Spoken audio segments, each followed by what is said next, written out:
Let's look at an integrated example. As shown here, we have a loaded plate, and the force is transmitted to a support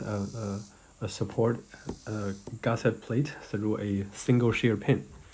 So determine the maximum normal stress, shear stress, and the bearing stress in the connection. So the P added to the plate to the axial member is 120 kips. So the dimensions as given here, axial member width is 10, thickness is 0.5, and the pinhole, the pin diameter, the bolt diameter is 3/4 inch. Then we need to calculate the normal stress, the shear stress, and the bearing stress. And here you have only one shear stress and one bearing stress, so that will be the maximum values of them. Then the normal stress, we can have a lot of positions where you can calculate the normal stress, and we need to find where is the maximum value. Okay. So let's look at the axial member, the red colored axial member. If I ask you, when you add a load P to it, do you have normal stress here? Yes, right? Do you have normal stress here? Yes, do you have normal stress here? So through the three cross sections, do you think the normal stresses are the same? Yes, they will be the same, right? Since you can find that the cross-section areas will be totally the same. Then how about here? Right? You have a pinhole here. So at this location, the effective cross-section will be smaller, will become smaller because you have a pinhole, right? So how about here? Right? Now we're talking about a cross-section going through the diameter of the pinhole.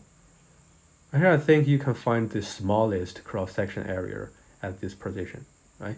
So this is where we can find the maximum normal stress, right? Since the maximum normal stress, the normal stress equals internal force F over A. So if the F has been fixed, the maximum normal stress should be F over the minimum cross-section area. Right? So obviously the minimum cross-section area is here, is the cross-section going through the diameter of the pinhole. Right? So how about here? Yeah, at this location, what is the stress, the normal stress? Right, that is 0, right? So strictly speaking, the smallest normal stress is 0, but we're not calculating that one. So we're determining this the smallest non-zero stress. Okay. So based on this analysis, let's look at how to calculate the maximum normal stress first. So based on the analysis, well, we need to calculate the area, the smallest area, right?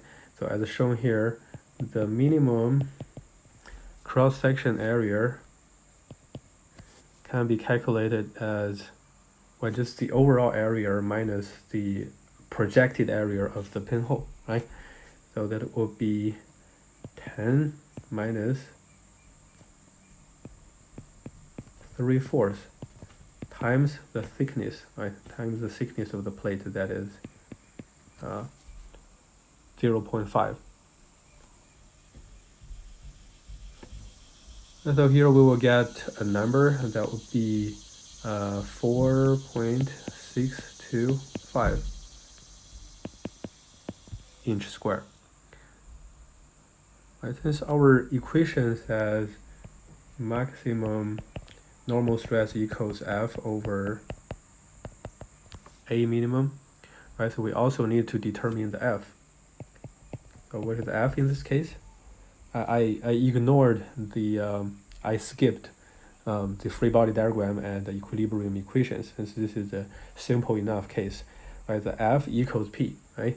F equals P, that is 120 kips, and that is 120,000 pounds. Right, so the maximum normal stress will be just calculated as F over minimum cross-section area, that is 120,000 pounds over 4.625 inch square pounds, and the result would be 25,650 pounds per inch square. Then this will be called PSI, right? Pounds per square inch. So 25,950 PSI. Okay, so that is the maximum the maximum normal stress. Maximum normal stress here. Then how about the shear stress? How about the shear stress? The shear stress will be just tau over F. Should be V over A, right? The shear force over area.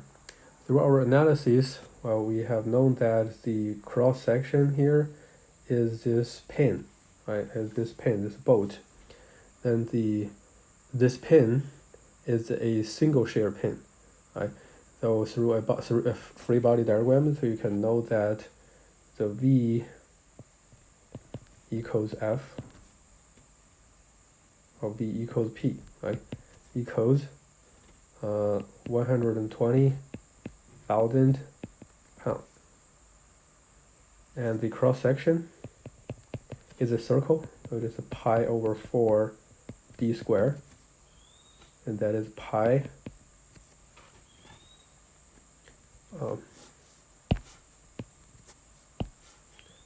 pi over 4 times the diameter is what? Diameter is 3/4 square. So we get 0.441 square inch. Then the tau will be V over A, 120,000 pounds over 0.441, and that will be 271,600 psi. And how about the bearing stress? Well, in this case, the area, the bearing stress equals F over the A bearing. So this is the area of the surface of contact. Right? The F, of course, will still be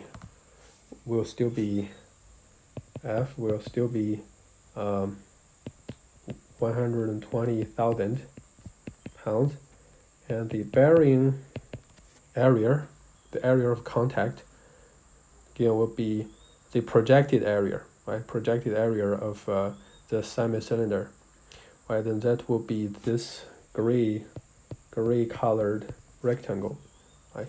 That will be 3/4 times the thickness, right? ½ inch. So that would be 3/8 square inch. Right, so the bearing stress can be calculated as F over AB, and that would be this 120,000 times 8 over 3.